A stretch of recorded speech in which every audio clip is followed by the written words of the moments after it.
আসসালামু আলাইকুম রহমতুল্লাহি ওবরকাতুহু। নিঃশ্বাস প্রবাস বন্ধু পোল্ট্রি 6-এর পক্ষ থেকে আপনাদেরকে জানাই আন্তরিক শুভেচ্ছা এবং মোবারকবাদ।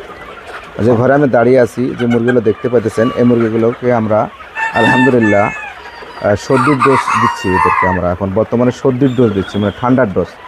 বিগত কয়েকদিনে যে বৃষ্টি এবং ঝড় বৃষ্টি এবং কালবৈশাখী হলো, তারপরে কিন্তু আমাদের মুরগিটার একটু সর্দি শুরু হয়েছিল। তো আলহামদুলিল্লাহ আমরা এদেরকে এখন সর্দির ডোজ করতেছি। আজকে দ্বিতীয় দিন চলতেছে, একটু খাওয়া দাওয়া ছেড়ে দিয়েছিল, এখন আলহামদুলিল্লাহ আবার খাইতেছে।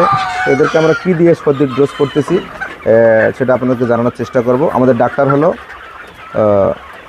যে পরামর্শ দিয়েছে বা আমাদের যে অভিজ্ঞতা আছে সেই অনুযায়ী আমরা এদেরকে দিচ্ছি এখন একমি কোম্পানির এটিভেট, একটা মারাত্মক একটা মেডিসিন, যেটা 1 মিলি 2 লিটার পানিতে আমরা সকাল দুপুর রাত 3 বার চালাচ্ছি। সাথে দিচ্ছি আমরা কিডনি টনিক হিসেবে দিচ্ছি আমরা কিডনি সল, সেটা হলো যে ইনসেপ্টার কোম্পানির, এবং ভ্যালোটিল দিচ্ছি। এটা হলো যে এসকেপ কোম্পানির নিউ জেনারেশন। এটা খুব ভালো একটা মেডিসিন ঠান্ডার জন্য, 1 গ্রাম 2 লিটার পানিতে।